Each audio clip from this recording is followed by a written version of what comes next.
All right, go ahead. Yes. All right, so just tell us your first name and last name, and could you spell it out, please? Oh, my name is Helena Lindmark. And how do you spell that? Helene, Helena, Lindmark,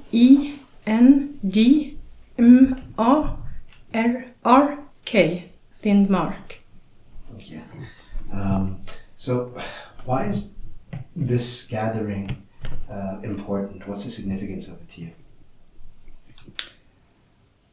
The significance is that to be together and to realize that we cannot do the walk alone, because we are all indigenous people all over the world, and I think it's time that we support each other and that we build a bridge in between each other.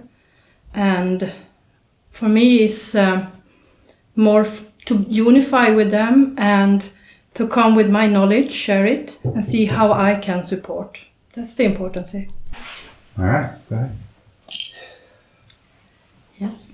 All right, so just tell us your first name and last name, and could you spell it out, please? Oh, my name is Helena Lindmark. And how do you spell that? Helene, Helena, Lindmark,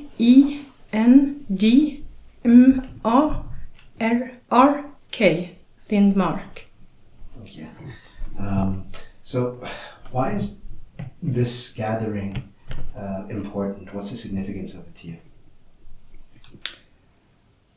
The significance is that to be together and to realize that we cannot do the walk alone, because we are all indigenous people all over the world, and I think it's time that we support each other and that we build a bridge in between each other. And for me it's more to unify with them and to come with my knowledge, share it, and see how I can support. That's the importance here. Know that she's in her mind refined exactly the way You will not get the exactly answer again, because I will not remember what I told you. So It'll tell be me. better. So I just wanted to ask, so why is this gathering important, and what is the significance of it to you? The significance of gathering is to come together and to share knowledge and to create an understanding that we are not alone, that we're all fighting. It doesn't matter where we live in the world. It doesn't matter what landscape, what vegetation, what culture, what tradition. We are all in hand of a destruction and a pollution of the world. And if we can support each other, if we can share the message, how to walk and how can we do it, not redo it, but how can we find other ways to walk? And especially walk with the nature. Can you elaborate on that? In my culture, where I come from, the Sámi culture, we are living with the nature. The nature is a part of us. There are no in between that. So the nature is living within us. And the elements is the most important. So it's no distance in between. And in the old days, that was what existed. That was what we were reading. We were reading the trees, the moon, the sky, listening to the wind, listening to the earth. That's the stones. That was very simple. And that is something that goes in my family. It shouldn't be complicated. It should be simple. And so how does your tradition inspire activism? My tradition inspired, we have a lot of activism in one part. In one part we are struggling in between all our communities too, about how to stand up for ourselves. We are struggling with the government that are not supporting us as an indigenous people. They see us as minority people and they see money and power as a result. But activism for me can be progressive, more extrovert. But for me, activism is that I do it in a way, but in a peaceful way, from the heart. And this is how I believe I can reach people, is to talk to the human heart, to talk to them as human beings, because all of us has been children and all of us are children of her. Are there any stories or prophecies that your ancestors shared about this time? That's the first question. Well, there are stories. In a way, we know about this time coming. We can see it by the seasons. We can see it by the movement, by the natures. And we can also see it by how that something needs to be happened. We need to go to this destruction and suffering to really to be awake. And that is something is in our communities also. The elders are talking about, I can take an example. I lost my village. In my village there was an old woman, she's 84 years old, and she's like my grandma. She lost her home, everything, she lost her home. So they created a new home, and the only thing she wanted was the real house in wood, and she wanted a garden, a really big garden, because she loves his plant. And then she also said, I want all my trees, I want all my plants from that garden to be moved to the new place. And they did it, and all what she wanted they did. And then I asked her, but isn't it sad? Because it was sad for me. And she said, if I stay in this suffering, I'm not going to die. I'm not going to live. I have to see for opportunities. I have to see how I can come in peace with the change that is happening.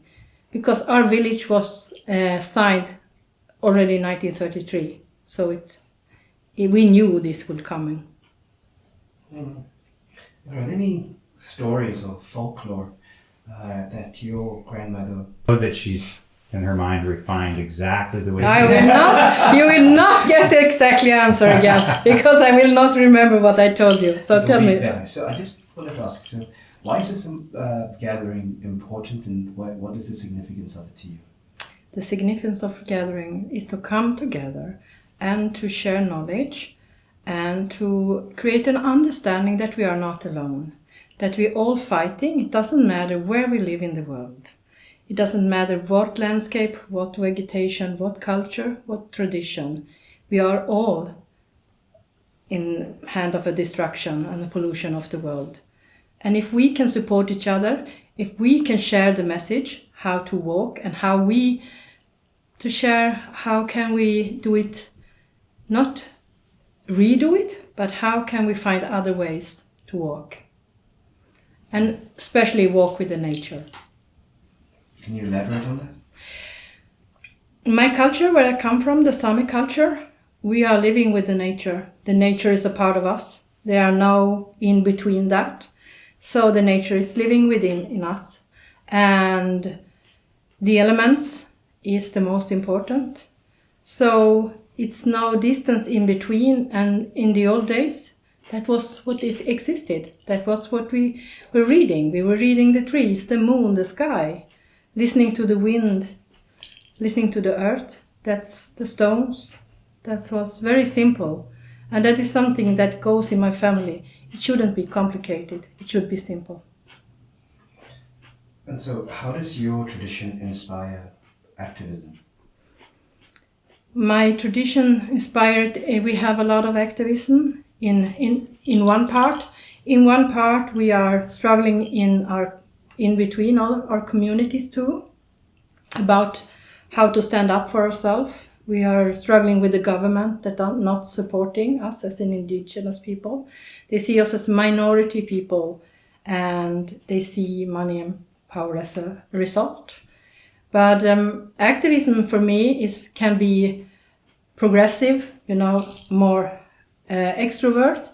But for me, activism is that I do it in a way, but in a peaceful way, from the heart.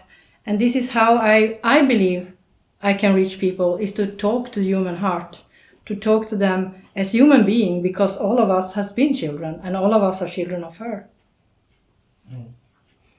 Are there any stories or prophecies that your ancestors shared about this time? That's the first question. Well, there are stories. In a way, we know about this time coming. We can see it by the seasons. We can see it by the movement, by the natures. And we can also see it by how that something needs to be happen. We need to go to this destruction and suffering to really to be awake. And that is something is in our communities also. The elders are talking about, I can take an example. I lost my village. In my village there was an old woman, she's 84 years old, and she's like my grandma. She lost her home, everything, she lost her home. So they created a new home, and the only thing she wanted was the real house in wood, and she wanted a garden, a really big garden, because she loves his plant. And then she also said, I want all my trees, I want all my plants from that garden to be moved to the new place. And they did it, and all what she wanted they did. And then I asked her, but isn't it sad? Because it was sad for me. And she said, if I stay in this suffering, I'm not going to die. I'm not going to live. I have to see for opportunities. I have to see how I can come in peace with the change that is happening. Because our village was signed already in 1933. So we knew this would come. Mm. Are there any stories or folklore that your grandmother knew when you were a kid? Yeah, one is about the Northern Light, the Aurora Borealis. That is a teacher, and it comes with message. And when you were a child, you wanted to talk, you wanted to express how beautiful it was, and they were always like, shh, you have to listen. And I was always like, oh, what am I going to listen? And she said, you're not listening, Helen, you have to, they're coming with the message. It's coming with the message, what will come. Because the spirits are walking in the Aurora Borealis. And she also told me, when I was very, very young, there's a story of to walk on love on Mother Earth. And we are a forest family, so we are out a lot in the forest. But what we are taught very early in life is to be awake and be aware where we are. So she told us that when we're going in the swamp, we need to really go with love. And one day we were picking cloudberries with my family, and suddenly we hear a scream, and my aunt was under the head, she was in water. And then the stories come that she was not cautious, she was somewhere else, and this is what happened. This is how when the spirits take you. So there's kind of different stories about how to behave, what to do, how to listen, and also the knowing that, I saw the spirits when I was 2.5, and I was gifted by my grandfather that died when I was 3. I was over 30 years old when I get the message that was happened, and the spirits, it's a part of my world. It's to walk with them, and it's kind of going through me. It's not that it's beyond the thinking. It's just happening. It's just they are a part. So when I'm here, I have a lot of spirits walking and talking and showing, and there are mountain spirits, there are the sea spirits, skies. So it's kind of just deeply listening. And I think that is what we are missing now. We are not listening. We have to deeply listening beyond the words and be aware. Can you tell us about some of the ceremonies of your people, what they usually do and how you when you were a kid? Yeah, one is about the Northern Light, the Aurora Borealis. That is a teacher, and it comes with message. And when you were a child, you wanted to talk, you wanted to express how beautiful it was, and they were always like, shh, you have to listen. And I was always like, oh, what am I going to listen? And she said, you're not listening, Helen, you have to, they're coming with the message. It's coming with the message, what will come. Because the spirits are walking in the Aurora Borealis. And she also told me, where I was very, very young. There's a story of to walk on love on Mother Earth. And we are a forest family, so we are out a lot in the forest. But what we are taught very early in life is to be awake and be aware where we are. So she told us that when we're going in the swamp, we need to really go with love. And one day we were picking cloudberries with my family, and suddenly we hear a scream, and my aunt was under the head, she was in water. And then the stories come that she was not cautious, she was somewhere else, and this is what happened. This is how when the spirits take you. So there's kind of different stories about how to behave, what to do, how to listen, and also the knowing that, I saw the spirits when I was 2.5, and I was gifted by my grandfather that died when I was 3. I was over 30 years old when I get the message that was happened, and the spirits, it's a part of my world. It's to walk with them, and it's kind of going through me. It's not that it's beyond the thinking. It's just happening. It's just they are a part. So when I'm here, I have a lot of spirits walking and talking and showing, and they are mountain spirits. They are the sea spirits, skies. So it's kind of just deeply listening. And I think that is what we are missing now. We are not listening. We have to deeply listening beyond the words and be aware. Can you tell us about some of the ceremonies of your people, what they usually do and how they prepare for those ceremonies? There are very few stories about ceremonies that I can tell. The ceremonies are also very holy, so there are some ceremonies we're not talking about, but we use different things in ceremonies. As I do ceremony with reindeer blood, for example, and it's to honor the reindeers, and also with some homemade alcohol, and also that is to honor the fire and honor the spirits of the ancestors that has been walked. So it's the drum is not really so open in the north. It's really so much fear of it because of the colonizing and the religion. So you have to be very, very careful. You cannot just take the drum and go in and do a drumming. And that was very hard when I started to go into gathering, because people use all over the world the drum as a music instrument. And I was like, God, what are you doing? Because in our culture, no, you don't do it. Because the drum is, every household has their own drum with their own patterns. And the drum is the teacher. And that's the drum who is telling us what will come, that we asked. So it's really, the ceremonies are very sacred in our territories, very sacred, I could say. Are there any when they prepare for those ceremonies? There are very few stories about ceremonies that I can tell. The ceremonies are also very holy, so there are some ceremonies we're not talking about.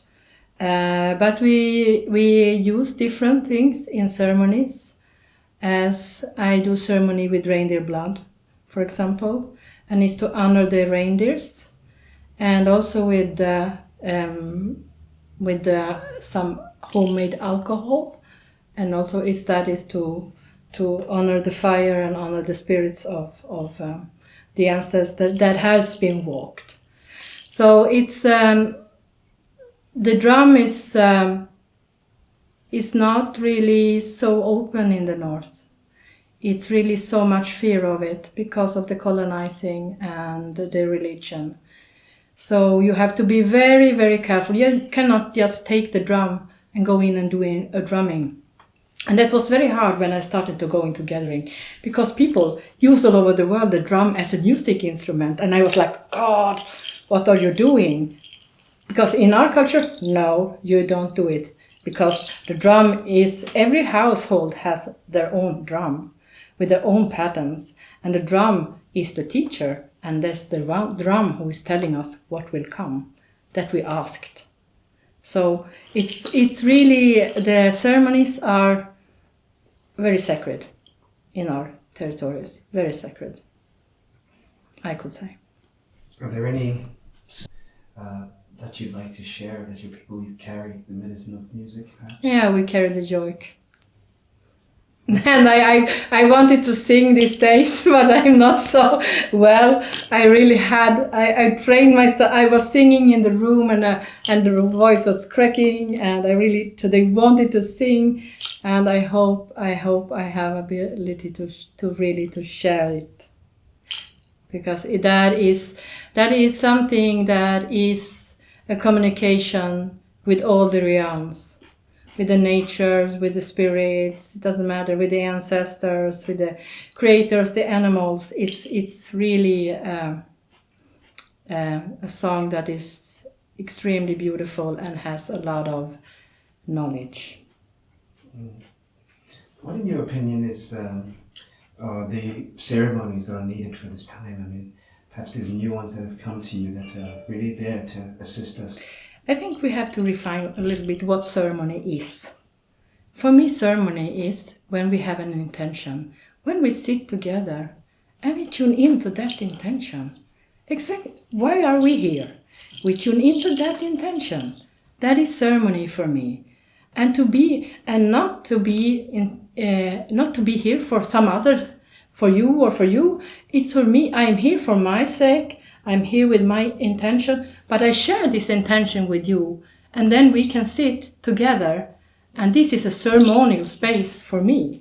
And then you can do it in a deeper way, but ceremony is, I think, we have to find the language today in between the traditions and the indigenous wisdom and the modern world, to really to integrate it, to bridge this communication, because we are talking two different language. And that, I think, it's extremely, I talk a lot about that, because I think beyond that I'm carrying the wisdom, I'm also, a mother, a daughter, I'm a woman, I'm a human being. And it's to reach behind that and see the person, deeply see the one you're talking to. And then some will listen, some will not. But we create new rings on the water, and that is important. What is the role of sacred sites during this time? Oh, that's we have a lot of struggle with that. We have so many so-called protected sacred sites that are not protected really. And I think in that case we need to stand up more as for our people, but also look to other that has stand up, and to see how can we help each other to find tools to support each other for land rights and sacred sites. I think that is really extremely important, because that I feel is, there's so many, where I have my mountain house, there's all these rock paintings and old in the other side of the river, and it's not protected, It's not protected because we have the watercraft coming there. They really take in the power of the water to sell electricity to all of the world.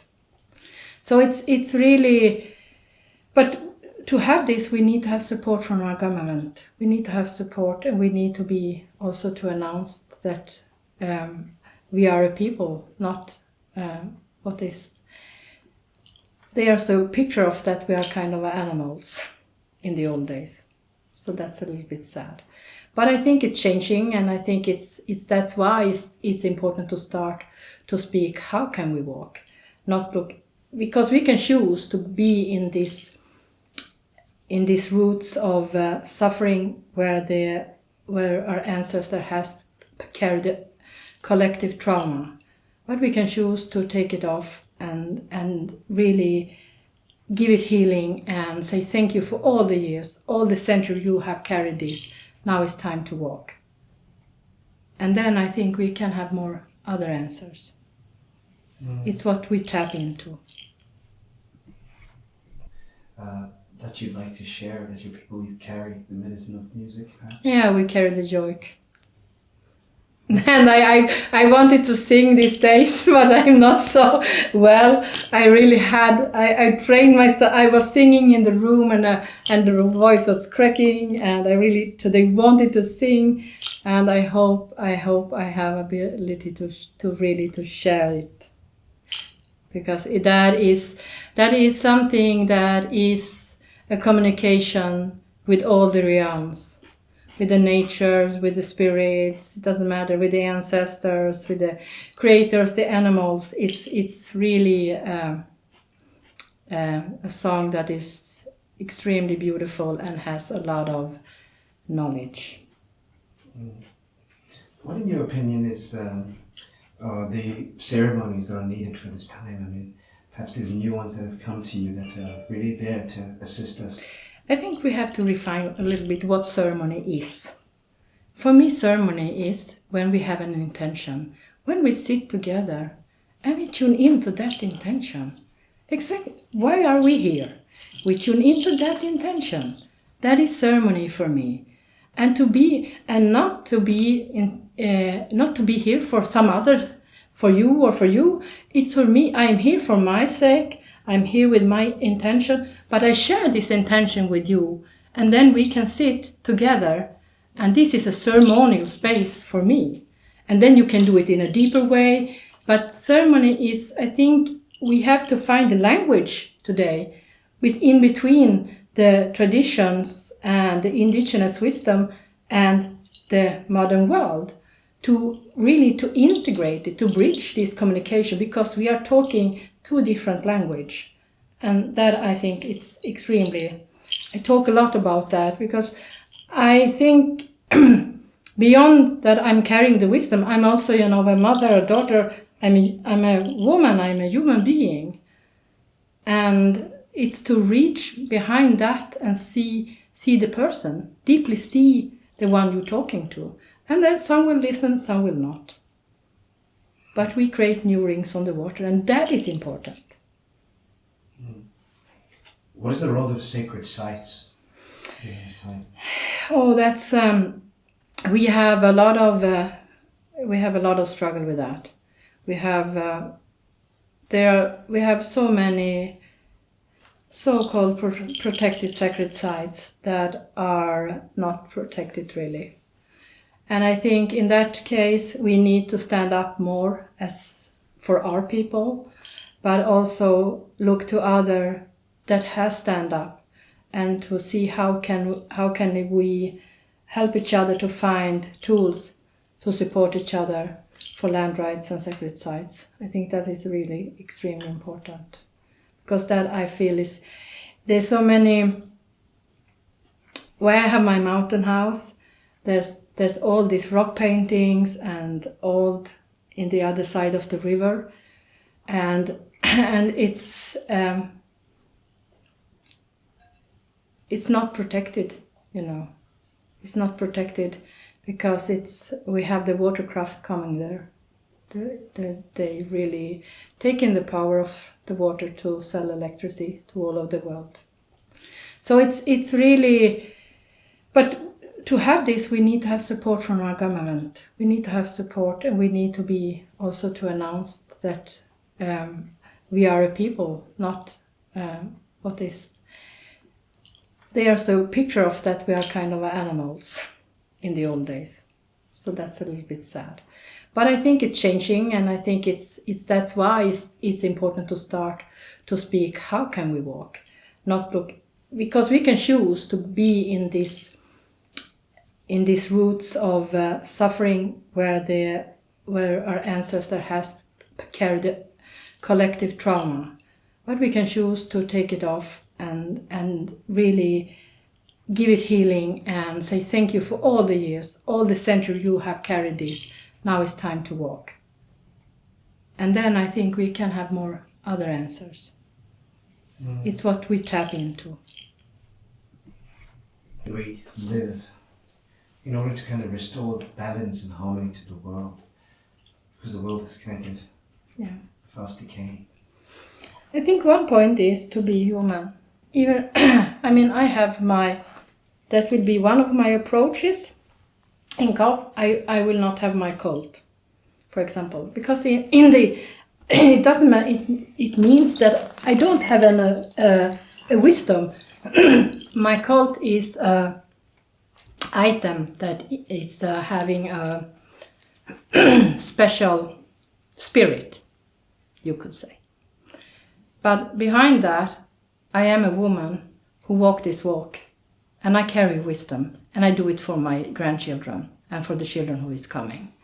And I think that is to talk to humanity as a humanity, and really talk and help them to remember that they have been young. They have been born to this world. And maybe they've been born in a war family. And that's it. I have many people from Germany. It's a lot of destruction from the war. But we can choose if we want to walk in that pattern, if we want to carry that heavy, heavy heritage, or we can forgive, and we can release, and we can let it heal. And then we can make a choice to try to walk another path. And that I think, we need also to be humble and gentle against ourselves. And in a way, what we are doing as humans, we are hard, we stand up. And we have a defense system that is very, very hard. Because we want to be good enough. Everyone wants to be good enough, but when are we? But be good enough is for me also, I need to listen to that I'm sick now. That's it. But it's a struggle, I can say. We live in order to kind of restore balance and harmony to the world, because the world is kind of fast decaying. I think one point is to be human. Even, I have that will be one of my approaches. In cult, I will not have my cult, for example, because it doesn't matter. It means that I don't have a wisdom. My cult is an item that is having a special spirit, you could say. But behind that, I am a woman who walk this walk, and I carry wisdom, and I do it for my grandchildren and for the children who is coming. And I think that is to talk to humanity as a humanity, and really talk and help them to remember that they have been young. They have been born to this world. And maybe they've been born in a war family. And that's it. I have many people from Germany. It's a lot of destruction from the war. But we can choose if we want to walk in that pattern, if we want to carry that heavy, heavy heritage, or we can forgive, and we can release, and we can let it heal. And then we can make a choice to try to walk another path. And that I think, we need also to be humble and gentle against ourselves. And in a way, what we are doing as humans, we are hard, we stand up. And we have a defense system that is very, very hard. Because we want to be good enough. Everyone wants to be good enough, but when are we? But be good enough is for me also, I need to listen to that I'm sick now. That's it.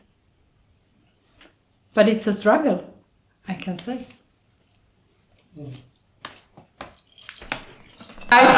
So you see, I'm going to bring you to north of Sweden. Huh? Yeah. And then we're going to have ceremony.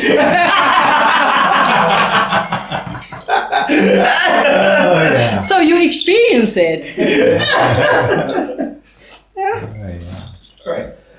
So, I mean, what would you like future generations to know?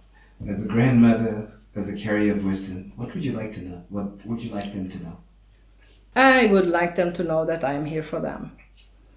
That it's to ask for help, to listen to the stories, and to listen to what has been, to really go in. I had a teaching with the Indian school. The children were between 12 and 17, and the question was wisdom and knowledge. And they asked me, what is wisdom and knowledge? And I said, do you have ever had something that you knew, but you don't know how you know? And they were silent, and then there was one girl like, yes, I know my grandmother. She did this, and I don't know, but I know I've been doing that before. And I said, that is a stored wisdom. And by seeing the children and by playing with them, because we need to play, we need to really to do fun things, because that is when we are, the transformation is not when we're suffering, when we are in doing joyful things, then the transformation coming, and children are doing that. So as my grandchild, she sees the spirit already. So I have said to my son, and they asked what to do, and I said, play with her. It's there. Draw with her, ask her question, be inspired, be curious, because they have a knowing beyond everything, the kids that are born now. And we need to be there. We need to support them and stand for them and walk together with them. And that's why the storytelling is so important. To gather them around the fire, to sit and just hear the stories. And also let them share the stories, because they have stories. And we have a lot to learn from them. A lot. So you see, I'm going to bring you to north of Sweden. Huh? Yeah. And then we're going to have ceremony. Oh, yeah. So you experience it. Yeah. Oh, yeah. All right. So, I mean, what would you like future generations to know? As the grandmother, as a carrier of wisdom, what would you like to know? What would you like them to know? I would like them to know that I am here for them. That it's to ask for help, to listen to the stories, and to listen to what has been, to really go in. I had a teaching with the Indian school. The children were between 12 and 17, and the question was wisdom and knowledge. And they asked me, what is wisdom and knowledge? And I said, do you have ever had something that you knew, but you don't know how you know? And they were silent, and then there was one girl like, yes, I know my grandmother. She did this, and I don't know, but I know I've been doing that before. And I said, that is a stored wisdom. And by seeing the children and by playing with them, because we need to play, we need to really to do fun things, because that is when we are, the transformation is not when we're suffering, when we are in doing joyful things, then the transformation coming, and children are doing that. So as my grandchild, she sees the spirit already. So I have said to my son, and they asked what to do, and I said, play with her. It's there. Draw with her, ask her question, be inspired, be curious, because they have a knowing beyond everything, the kids that are born now. And we need to be there. We need to support them and stand for them and walk together with them. And that's why the storytelling is so important. To gather them around the fire, to sit and just hear the stories. And also let them share the stories, because they have stories. And we have a lot to learn from them. A lot. That's the question. I would like to say that it's time for them to go out from the holy building and see the real life.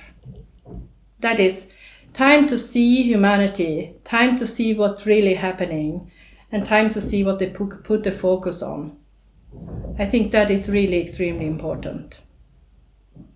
Because I've been sitting there in the panels, and I've seen so much difference between everything.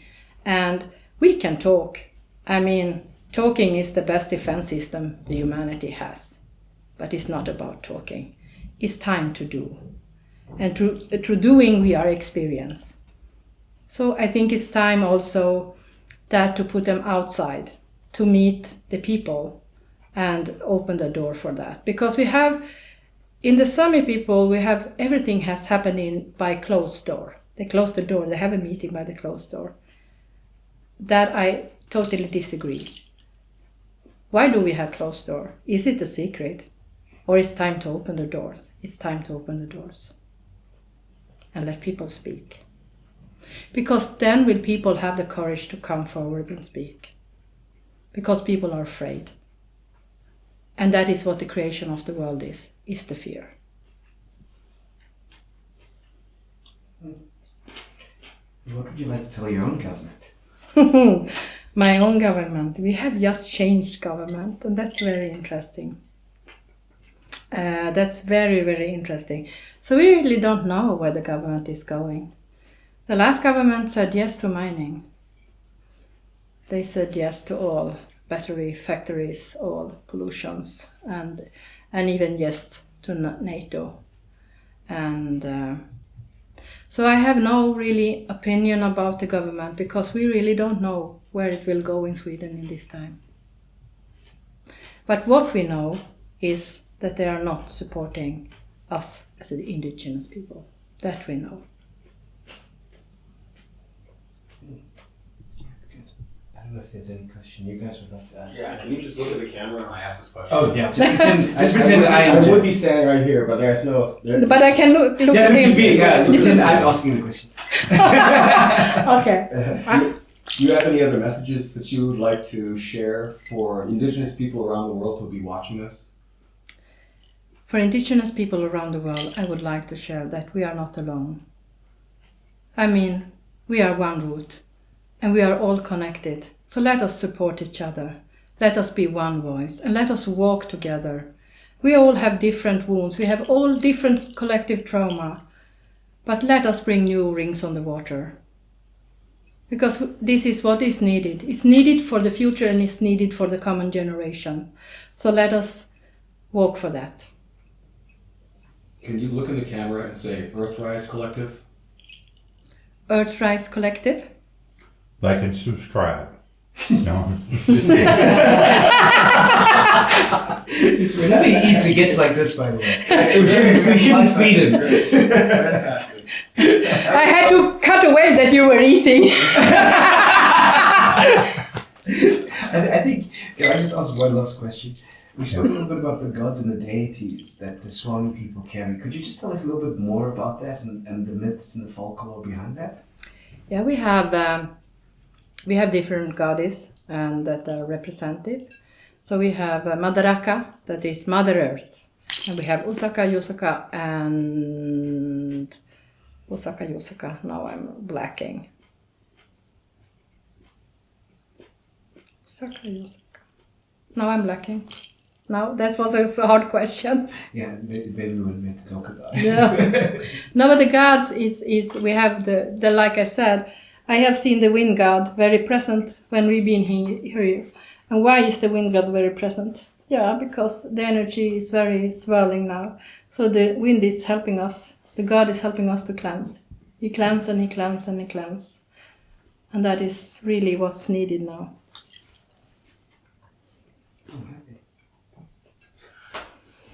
I think that you spoke so well, and I'm so thankful that you were able to come in and talk to us on camera. Yeah. You think I did good? Yeah. Yeah, I'm gonna make you look like a superhero. Oh my my God. Literally. Rock star. No, you're the best. I told you. And before I finalize everything, I'll send you a copy so you can Okay. just look at everything. But you're satisfied. Oh yeah, beyond satisfied. Oh, You're thank amazing. you. Thank you. You're the best. Yeah. I will come to Sweden. I will come to Sweden. Yeah, I really hope you will. And I will take you on a journey, and I will do it just in time. And we will go to different places and meet different people, and you're gonna go diving to the Sámi tradition. Oh, that's Sounds really good. nice. I have a question for you. You talked about paintings Yeah, near your home. yeah, You wouldn't happen to have any pictures of those, would you? yeah. I have it home. Yeah. Is there any way you could send some to Jacob so he could include them? Oh, to show? of course, I can Yeah. send. Yes, of course. And then maybe of your future generations that you have. I don't know if you have any Kids. that you might want to share. Yeah, I have. Can you give us just a couple of sounds, some of your bell sounds? Just, Oh, my bells. so I would like to have some sort of music or some sort of sound. Oh, my voice like this. Shake them around, or I don't know what you're. Do you have a song or something that you can share with us on here? We don't have to have you on, like, we won't show your face if that's what you're concerned about. No. But it's the voice is not. It's not holding. That's why. Otherwise, I would done it. You know, I tried. It's coming and it's cracking. You don't want it to crackle? the voice. yeah. So, yeah. These are the reindeer bells. And why do you have the reindeer bells? Because I have the white reindeer walking with me. And they say I was gifted. There was a box in the barn at home, and I was. We were cleaning the barn, me and my father, and we find the box, and it was a very old box with the old rope around, and he was. And I said, "Oh, I don't want. It's an animal. It's a mouse in it." And I was like, no. And he said, no, yes, but this is something interesting. And he opened it, and it was white reindeer Sámi shoes. And they are really holy shoes. And then we needed to figure out who they were. And it was my youngest aunt who was gifted them when she was young, carrying the maid around the village. And Christina made them for her to not be cold on her feet. And these shoes I was given to walk with. Amazing. Cool. What is the significance of the reindeer? Why is it so revered so much? What is the significance? The reindeer? The reindeer is the white reindeer is the connection between the earth and the sky. It's the gate. And it's the winter gate, and it's the winter way up. And the reindeer comes with consciousness. The reindeer comes with life. And sometimes when I work with people, I send them in by my voice to be a part of the healing. And then I can call them back with my bells.